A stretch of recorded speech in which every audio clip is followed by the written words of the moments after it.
Hi అండి అందరికీ. ఒకసారి ఇది చూసిల్లా నేను దీనికి షార్ట్ వీడియో పెట్టి సాంగ్ కూడా పెట్టిన. ఇంత బాగున్నది చూసిల్లా. నేను దీన్ని ఫస్ట్ ఇన్స్టాలో చూసిన, ఇన్స్టాగ్రామ్లో చూసినట్టు ఇవి ఇక్కడ కాదు ఎక్కడో లేండి హైదరాబాద్లో ఎక్కడో అనుకున్నా, కానీ కాదు, ఇది మన వరంగల్లో ఎంజిఎం దగ్గర ఉంది. అసలు నాకు దీన్ని చూసినప్పుడు అయితే నిజంగా రెండు కళ్ళే సరిపోలే. దగ్గర నుండి చూస్తేనైతే అంత బాగున్నది. అసలు హ్యాండ్లో ఇంత బాగున్నది చూడండి. అసలు నాకైతే మస్తు అనిపించింది నిజంగా. ఒక 10 మినిట్స్ చూసి నేనైతే మంచిగా వీడియో తీసుకొని వచ్చిన.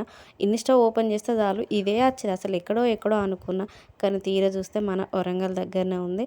ఒకసారి అటు వెళ్ళినప్పుడు అయితే చూడండి, చాలా బాగున్నది. ఎంత పీస్ఫుల్ ఉందంటే అంత బాగున్నది. దీన్ని ఓపెనింగ్ రోజు కూడా చాలామంది వెళ్ళిళ్ళంట. ఆ విషయం తెలియదు. మళ్ళీ ఒక 1 వీక్ అయినాక మేమైతే వెళ్ళినాం. చాలా బాగుండింది అసలు నిజంగా. వీడియో నచ్చితే లైక్ చేయండి, ఛానల్ అయితే సబ్స్క్రైబ్ చేసుకోండి. అసలు యూట్యూబ్లో రీల్స్ వేయాలా లేదంటే వాయిస్ ఓవర్ ఇవ్వాలా చెప్పండి అబ్బా. ఏది చేస్తే లైక్స్ వస్తాయో చెప్పండి.